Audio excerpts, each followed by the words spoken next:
好，我们刚刚讨论完两岸的局势，我们接下来带大家来看看中亚的局势，尤其是最近呢，中吉乌铁路的签署已经协定了。那么规划25年，三国签署了中吉乌铁路协定，习近平盼早日建成，包括了中国、吉尔吉斯、乌兹别克三国政府之间签字仪式6日在北京举行。中国国家主席习近平就说了，这中吉乌铁路是中国同中亚互联互通的战略性项目，那么是三国共建“一带一路”合作的标志性工程。吉尔吉斯的总统甚至讲到了，中吉乌铁路建成之后将成为亚洲到欧洲，甚至到波斯湾国家的新运输航线。那么呢，乌兹别克的总统也讲到了，中吉乌铁路将成为连通中国还有中亚国家最短的陆上通道，它还可以打通南亚、中东，甚至是这些市场。那么中吉乌铁路现在正由设想已经变成了现实。我们带你来看到的是中吉乌铁路的起点是科尔什，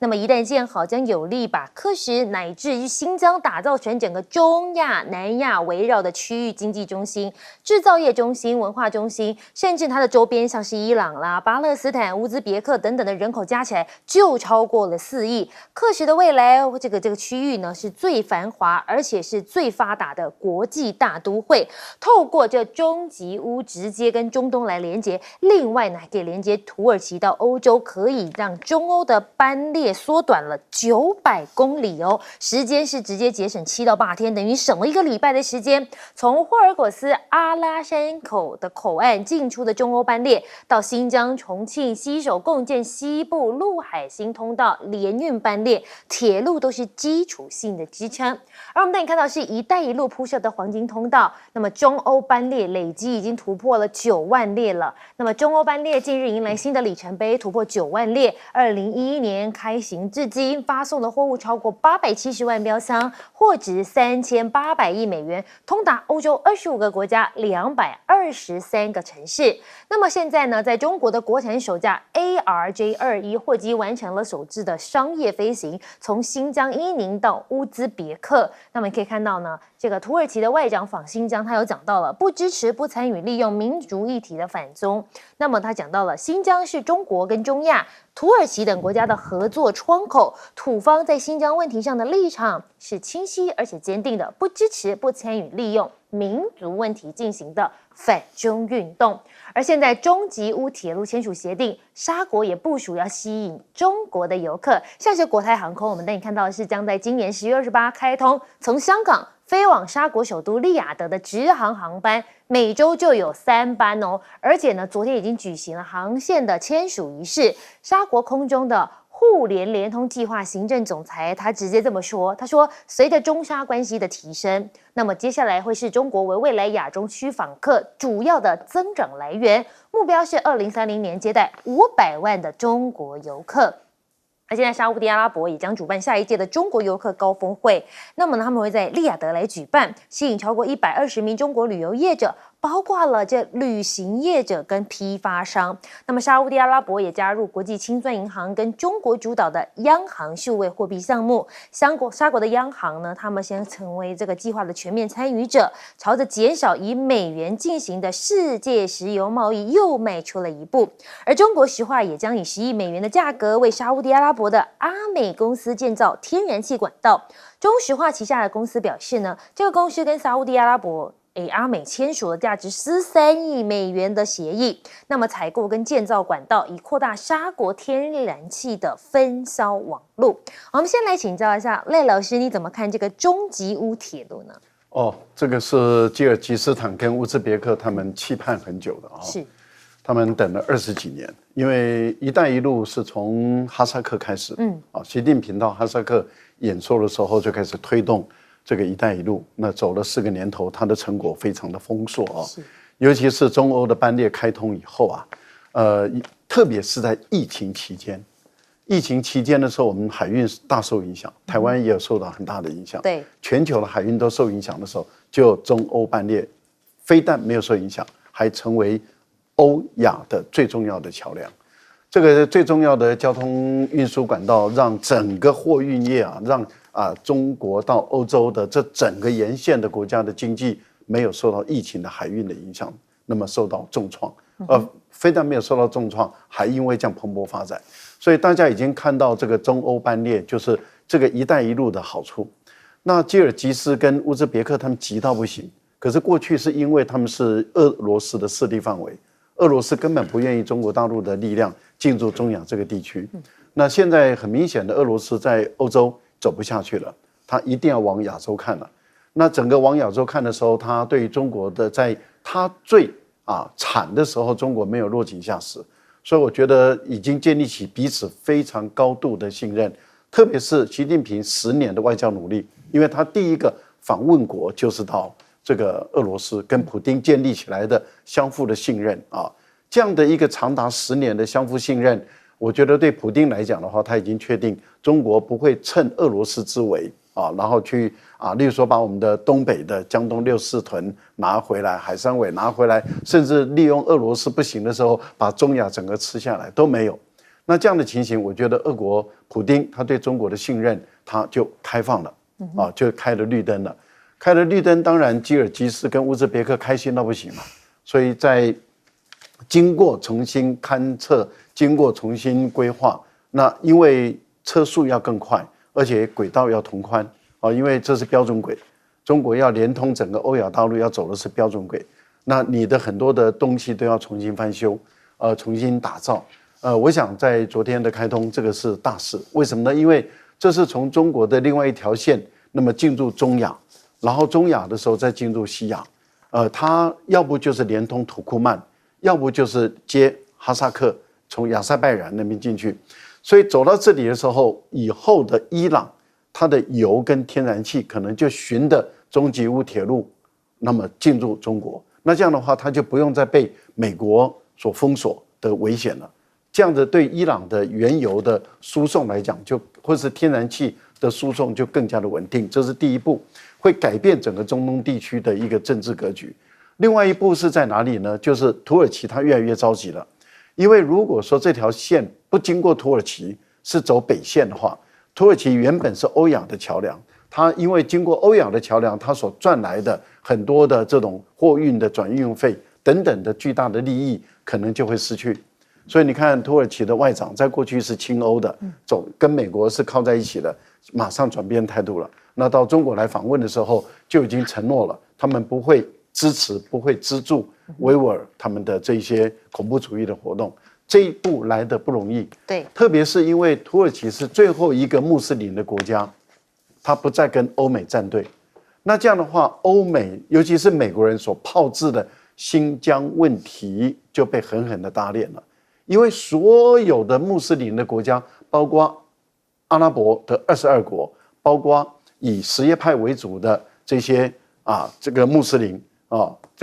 然后伊斯兰教，然后再包括土耳其都转向过来的时候，那就很明显的，他们完全不认同美国所炮制的新疆问题，尤其是土耳其最有资格说话，因为土耳其的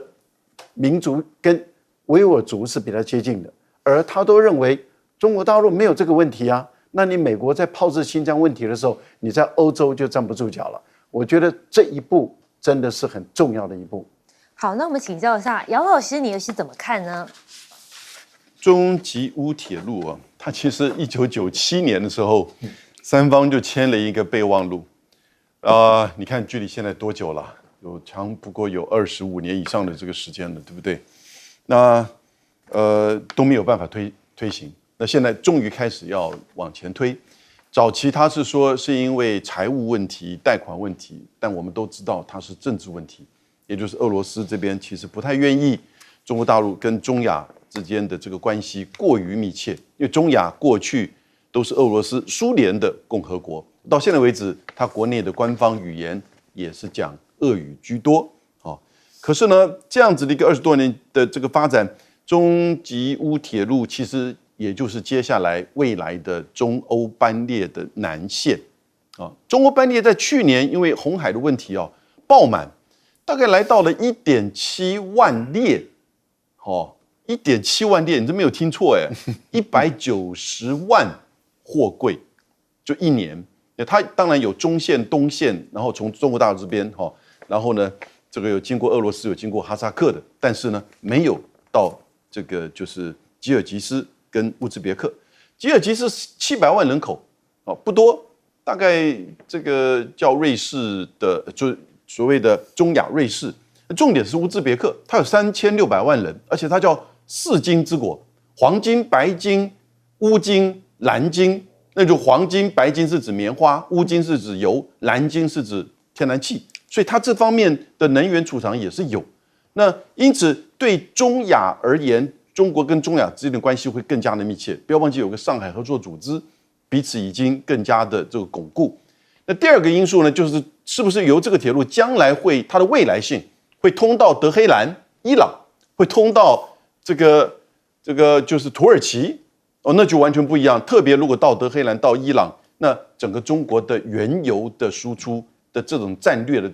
重要性就不言可喻了，对不对？第三个就是中俄关系。那当然等了这么久，俄国终于同意，那也是因为俄乌战争，还有因为签了中俄联合声明。虽然不是真正的军事联盟，但彼此间的关系密切的整合。所以呢，俄罗斯这边也开绿灯啊，其实他也不得不开绿灯了，因为他对中国大陆依靠性其实越来越加强，所以对中国大陆而言呢，其实它是多方面的就是意涵，因为这条铁路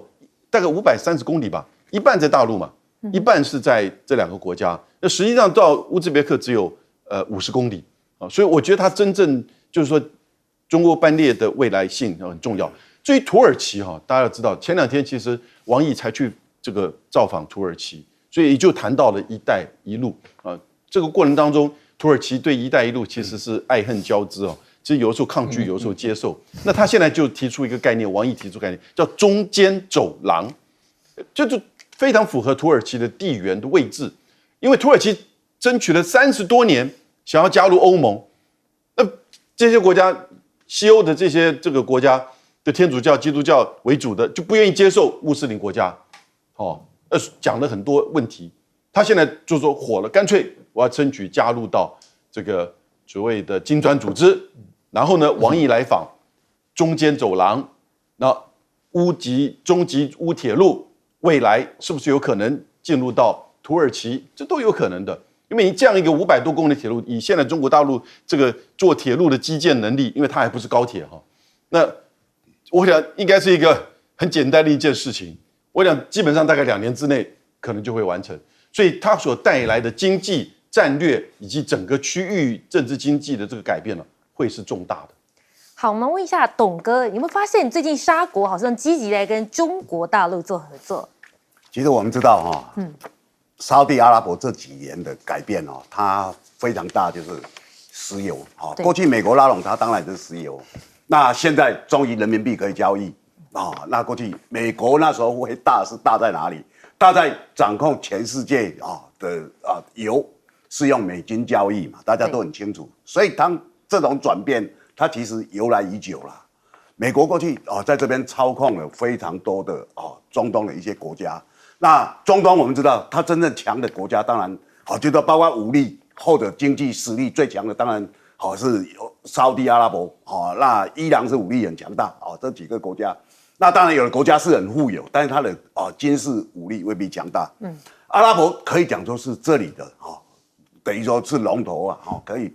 唤起千堆雪。那他这几年的改变，当然很大，就是怎么样？就是他的王储沙尔班。沙尔班那时候被认为说杀了一个记者，叫哈绍吉嘛，所以美国对他非常痛恨。那时候是川普时代，川普趁机推销了很多美国的武器卖给阿拉伯高价。那阿拉伯只好把它推下来，沙特只好把它推下来了。推下来以后，拜登加码，拜登说沙尔班根本就是一个贱民你知道他的王储地位是什么？他就是下一次的沙国的领导人嘛，他是他儿子各位想想看，如果一个民主国家来讲，他爸爸是总统，他是总理这个国家的事情都是他在管的，所以他会做怎么样的变更嘛？可以想象那现在我们看到了美国非常清楚。就是中国大陆，它是用新疆，因为新疆的种族跟中东这些国家种族很多都是同一个来源嘛，所以我到新疆大概10几次了，你看到都觉得是外国人，有那种外国人的那种感觉，就是中东都长得风情，男生都很帅，女生都很美那种，因为它轮廓那些五官很那个嘛，很突出嘛，所以你可以看到，美国很早就知道，所以他要去炮制一个，中国大陆在新疆种族灭绝、强迫劳动，然后又到联合国去控诉这个人就是蓬佩奥嘛，那时候国务卿。美国的国务卿在联合国习惯说谎这是本来就是，那逼迫联合国很多国家，因为他们被美国这样胁迫了，所以就说新疆就是有这种问题，其实是要把新疆丑化。可是你可以看全世界的回教的这些，没有一个国家去谴责对不对？穆斯林国家没有人去谴责，因为他们知道这是美国的把戏。全世界穆斯林死于非命的90%都是美国人杀的，对，死于非命的对不对？有战争这种。对不对？大家都很清楚所以你今天看到这个情况就知道美国他很早就知道说，往这边发展的话，你的“一带一路”背后有这样的动机嘛？你会把这些都连线。我们知道中欧专列有3条线，对，很少人因为台湾有一个情况就是，我们报中国大陆只能报道负面，所有媒体就这样。你不晓得现在全中国大陆的陆路口岸最大的是哪里？这名字很多人都讲真的吗？我告诉你，叫满洲里就从外蒙这边，大家想说它很多东西是从这里输出，它是中国大陆最大的陆路口岸呢。那可以看到它有多少东西，那些国家都很羡慕，有这么多的货物可以从中国大陆进去，有很多中东的国家，甚至欧洲的很多产品可以输入中国大陆，它不受疫情影响。你刚刚听到2位教授在讲就知道，它不受疫情影响，而且它四通八达，非常方便。因为你虽然海运认为自己比较便宜，可是有风浪、有风险、有胡塞组织，你根本就很多事情就是不稳定嘛。对，所以这条路线开过去，它整个“一带一路”，它体现了一个我们后畅其流，然后双方得利，哪一个国家会不欢迎？这美国看出了，所以他一直去破坏，一直讲一些假的东西。大家记得那时候美国的鲍尔那个国务卿到联合国说谎，拿出一个被人家戏称为洗衣粉的，然后说这个洗衣粉是伊拉克的那生化武器，结果成为最大的笑柄嘛。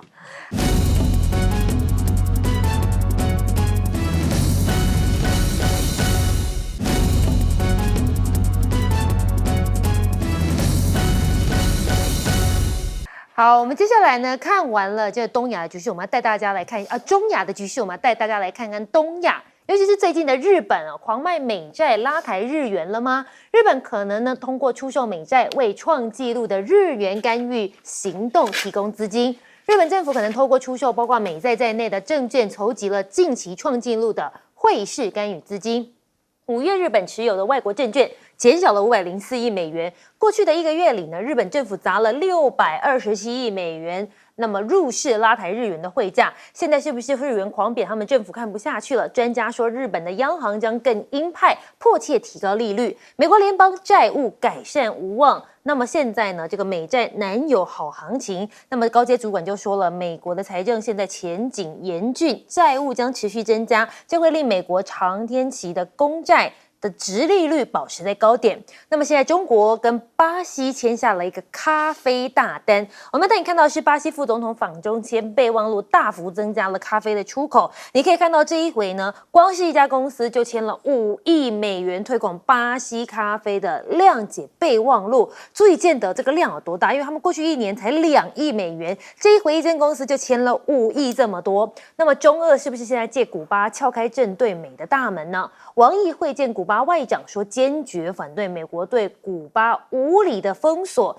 那么他们说，中国将继续在国际舞台上正义直言，坚决反对美国对古巴无理的封锁，反对美国把古巴列入知恐国家名单。现在就连越南也呼吁美国终止对古巴的禁运。那么不止越南了，还包括了柬埔寨。他们说，目前为止立场不变，支持解除美国对古巴长达60多年的经济、商业跟金融封锁。只不过我们带你看到的是，俄罗斯的核动力潜舰将停靠在古巴的这个首都哈瓦那。那么古巴说，俄军不会携带核武器。他们的外交部说了，俄罗斯将派遣4艘军舰下周提高在这个首都哈瓦那。那么当然就包括了这克山号，但是军舰不会携带核武器，也不会影响地区安全。只不过美国官员就说了，俄罗斯将向加勒比海派遣战舰，以投射全球力量。他们说，由于呢，这美国对乌克兰的支持，俄罗斯海军活动越来越多了，表明俄罗斯还是有能力进行某种程度的全球力量投射。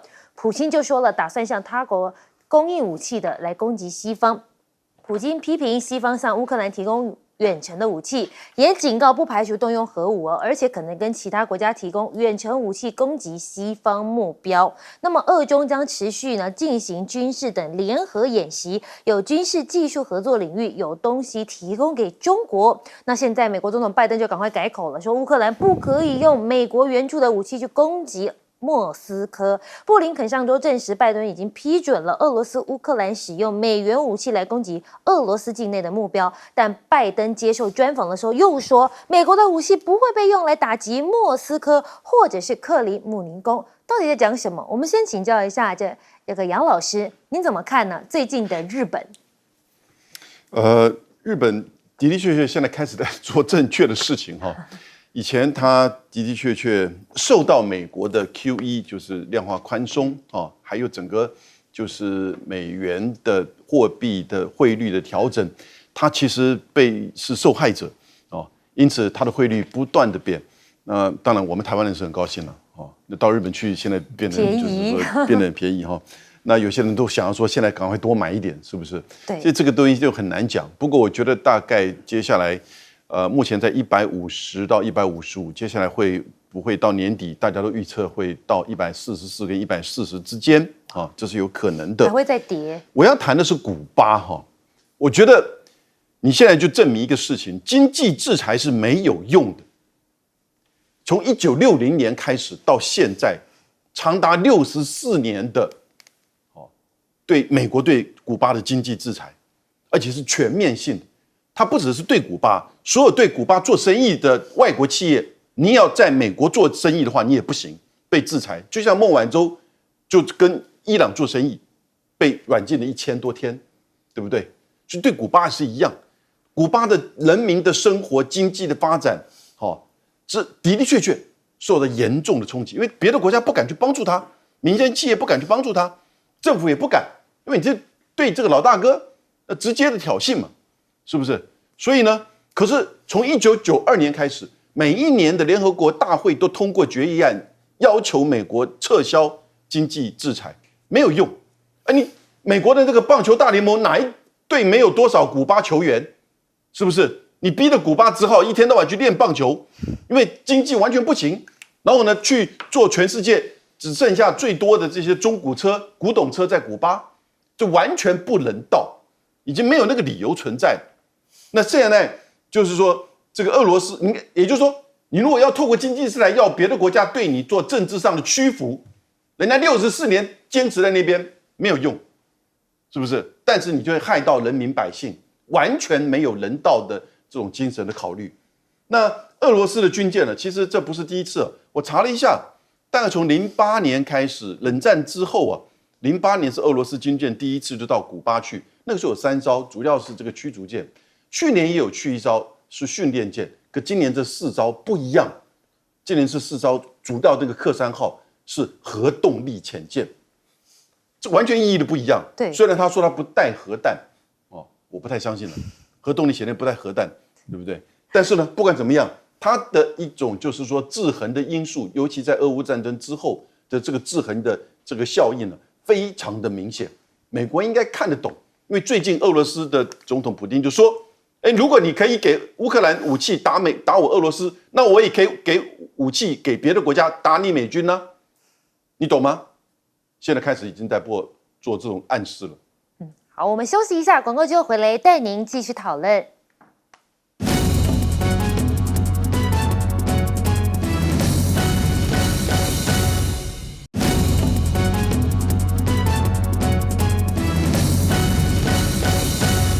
回到新闻大白话，那么我们要继续请教赖老师，你又是怎么看呢？我觉得日本真的是受不了了哈，因为日本的央行行长2次2次一直在强调他的日币不能够再降贬了他们要介入，但是一直没有办法拉起来那时候还没有跌破150，后来不但跌破了，还到156一直往下降。在上一个月他们在意大利的这个财长会谈的时候，就是 G7 对的财长会议的时候，日本他就在会议中就表明了他的态度了。他说他们不可能一直在这样容许美元这么的高美元这么的强势，然后日币这么的跌，然后汇率波动那么的大，已经对日本的经济产生伤害了。日本很少敢跟美国人叫板结果我们就看到最新的统计资料出来了，也就是说，当时日本的的财长在这个会议中这样子一个强调的时候，其实等于是在放风了嘛。结果在最新昨天公布出来的时候，日本竟然因为您提到的是这个500多亿这些债券包括证券，可是里面有450多亿。都是美国政府的公债，这个对美国政府来讲，这个尤其对叶伦来说的话，这情何以堪因为中国大陆一直不停的在抛售这些公债美国政府的公债，然后现在日本也开始反手了，开始抛售美国政府公债，而且一卖就卖了400多亿。这个对于美国政府来讲，它等于是你要支付这个钱，它困难越来越高了。所以美国其实已经是外强中干了。如果说日本为了要挽救他自己的日元这样一直跌下去，他一直在卖美国政府的公债的话，美国政府真的在财政方面会出现更加的紧张，叶伦的焦虑感一定会更深。那我们当然要看这个日本会不会继续例如说6月继续卖的话，如果卖到1000多亿的时候，我想美国就已经到容忍点了可能就会开始给日本施加压力，可能日本又收回来了。那这个时候投资日币的以为说刚刚有明兄已经讲了对，不要以为能够跌回到能够拉回到140搞不好还拉不回来，再往下降的话，那这个投下去的人，很多人眼泪就掉下来了。所以我觉得还是比较谨慎一点看这个日本的心脏够不够强大，能够跟美国人对抗古巴的问题确实是一个不合理的一个问题，也就是说这是美国跟古巴之间的一个矛盾。古巴也没有违反什么，然后就对人家单边制裁。那联合国已经做了决议，美国都不甩。我觉得美国在这个强权的政治已经走到最极端了。你跟古巴的问题，你竟然制裁其他的国家，联合国已经大会告诉你说不可以再这样做了，然后美国无视于国际的社会的意见。我觉得目前来讲，能够帮古巴的，除了中国大陆以外，另外就是俄罗斯嘛。那中国大陆根本不理会美国的制裁。可是我觉得对于很多国家想跟古巴有来往的，他们也越来越难忍受。那么一直有声音出来的时候，对美国也不会是一件好事情了。好，我们休息一下，广告之后回来带您继续讨论。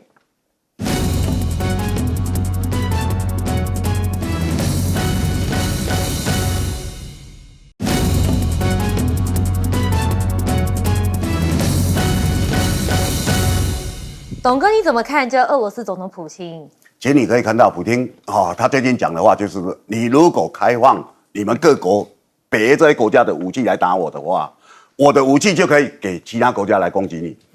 那当然他有点恫吓的意思，可是他真正的原因是怎么样？现在因为美国11月选举，那我们知道拜登很有危机感。对，那川普虽然被司法起诉有一些影响，但是下来你可以看到川普的金主实力是很强的，所以这个谁会当选，现在完全看不出来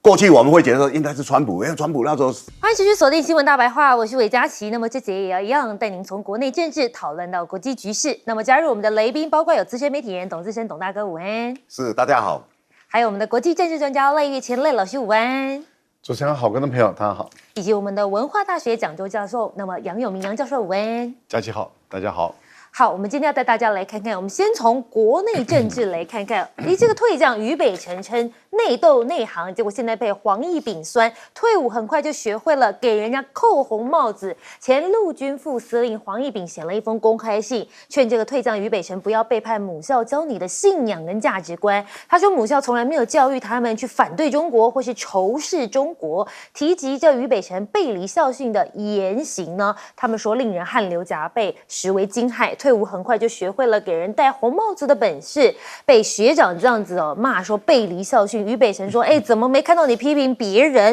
于北辰甚至开直播的时候讲到了国台办首要的目的就是要消灭于北辰、王义川、李正浩的声量，所有亲中媒体都在黑我，不要再配合国台办的大内宣，甚至还讲到一段很多网友听了就觉得匪夷所思的话，是讲了什么呢？我们一起先来听听看。我是帮国军说话，说一方飞弹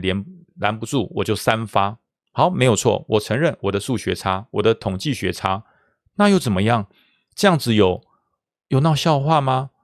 有违背我们的校训吗？难道每一个陆军官校的学生都是博士吗？难道以前的革命先烈都是饱读诗书吗？有多少革命先烈是不识字的？他一样爱国家。我无知，我数学差，难道我不能爱国吗？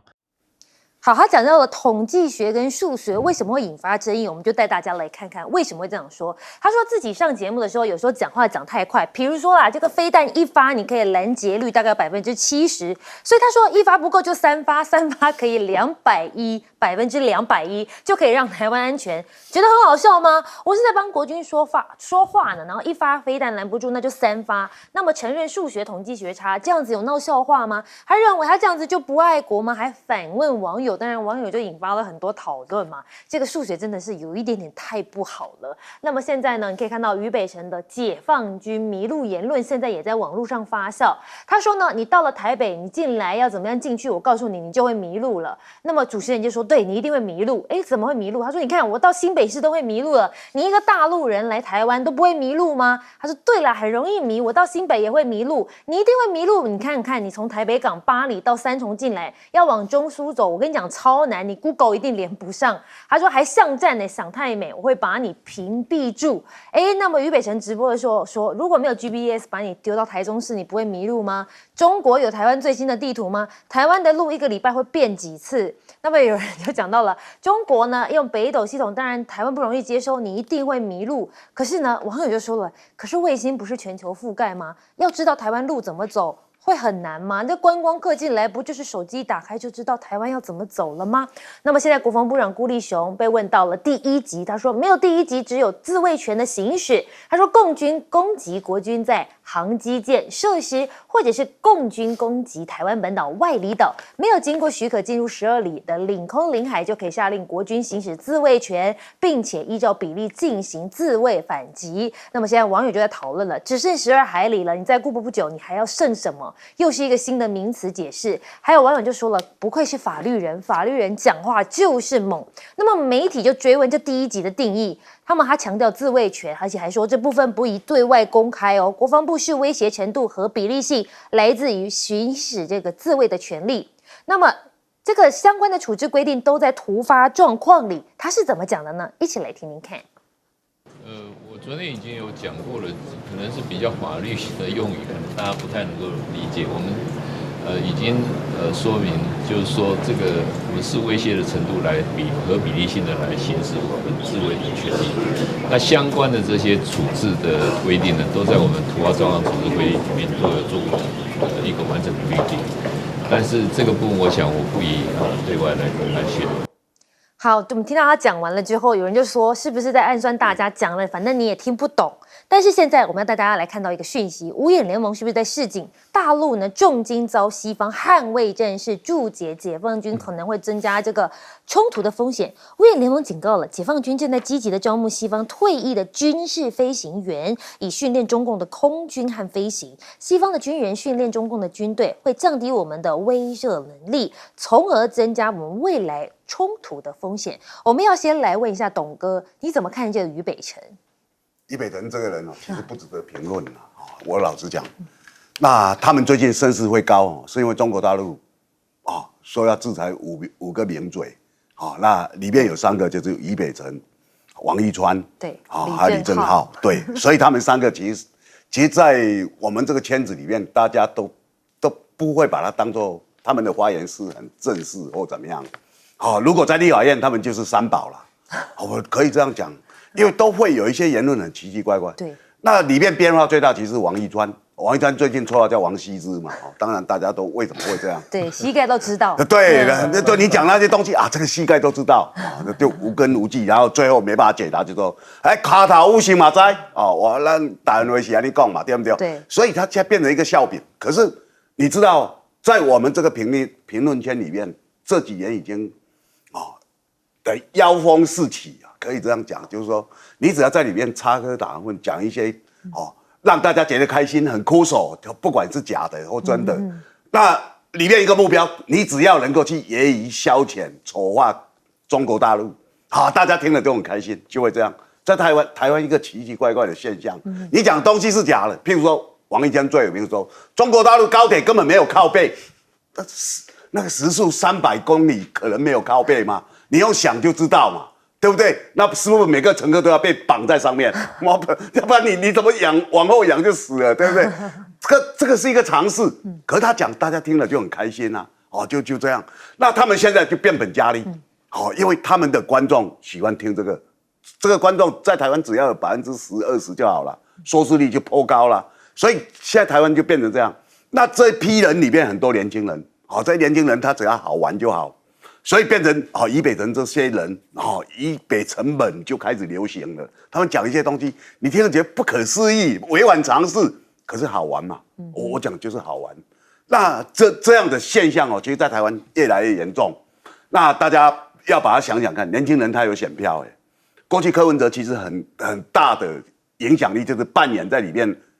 讲一些莫名其妙的话，大家听柯 P 好好玩票就来了，就这样。那现在其实大家双方在看其实就在抢这个票，你知道吗？那我觉得说对以北辰本来讲，他们是一个市场，他觉得我有这个市场，那我只要针对中国大陆做各种奇奇怪怪的讲法，即使不是事实，大家听了好开心好像中国大陆那些共产党都落后，什么都不懂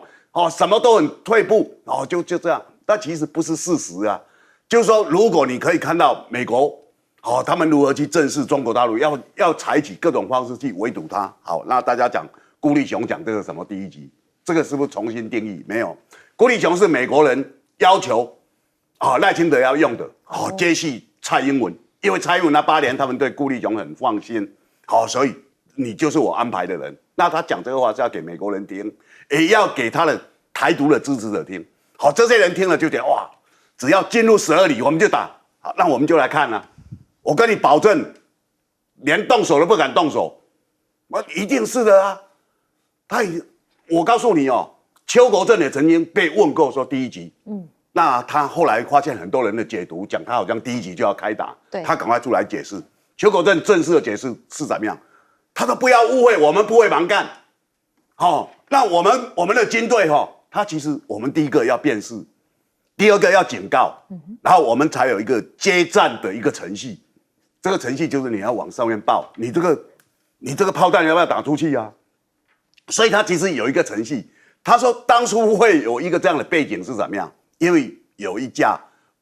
中国大陆的无人机跑到金门大二胆岛那边嘛，那我们用石头去丢它，成为笑柄嘛。就前面大家觉得怎么变这样？他说其实我们那个判断，这个无人机是没有弹药，没有什么，就是民间的无人机嘛。那你突然来的，当然我们也措手不及。那后来大家问说，来为什么不打他？他就是一个民间人士在那边跟你类似来跟你骚扰一下的中国大陆的民间人士，所以这个东西那时候的确没有把它打下来，害台湾我们的同胞大家很不谅解嘛，所以那时候会有一个这样的背景。那今天的情况，顾立雄讲了，他其实讲给美国跟他民进党那些台独支持者听嘛，我们会有那个，但是我跟你保证不会，因为讲好听的大家都会的，那真正谁要开第一枪？这第一枪很重要，第一枪下去，熊秉坤开的第一枪，武昌起义就开始了。吉星文开的第一枪以后，中日战争，对不对？8年抗战就开始了。对，这个第一枪只要有人打了以后，那是一个战争的开始啊，对不对？表示说，那你既然要开枪，我也开枪，两边都开枪的话，就会有死伤，有死伤那个仇就解决不了，就开始互相攻击，一定是这样嘛。现在。我请教一下，赖清德政府敢开第一枪吗？他绝对不敢，因为中国大陆策略已经很清楚了，我就是围堵到你弹尽援绝，怎么样？我就在演习啊，我没有开枪啊，你们怎么办？他现在的清楚明明白白，我觉得我们的政府难道不清楚吗？国际都很清楚，很清楚的。好，我们来问一下赖老师，比较好玩的是说，这个双北的路的确很复杂，可你觉得解放军进来真的会迷路吗？不会啦，他们有北斗啊，北斗目前证明了它比 GPS 更精准，因为它更新，它的功能更强大，而且它的授时就是说时间的准确度更高。对啊，所以时间准确度对我们军人、对军队的动作啊、攻击作战来说，尤其是对于战机这种超高音速的战机导弹，他们是更为重要啊。所以我觉得在这个部分里面啊，他很明显的，他不知道是无知还是在耍什么，还是故意，就是像我们的志成兄所说的，他是故意去欺骗或者是哗众取宠，我不知道他的动机在哪里啊。但是我觉得他的各种各样的一种做法，会让我们很多陆军官校毕业的学生，他们感觉到难堪，也感觉到难受。就是说，我们学校没有那么差，我们学校的教出来的军官水平没有那么差，怎么会连这么最基本的，例如说还会说大陆人现在还住在土窑，他们觉得不可能啊，因为你任何讯息都告诉大家说它不可能发生这种事啊，它的高度的现代化其实大家都看得见啊。那所以才会让大家感觉到，让这些陆军官校的学长们，他们会感觉到很无奈啊，甚至他的学弟们，他们觉得无奈。另外一个部分里面就是说，当时在读军校的时候，大家都知道，大家都如果有读过黄埔军校的校史，大家都知道是国民党跟共产党的第一次合作才有黄埔军校。然后黄埔军校成立的目的是为了要统一中国，因为要北伐嘛。所以要统一中国，所以是为了统一而有这个学校。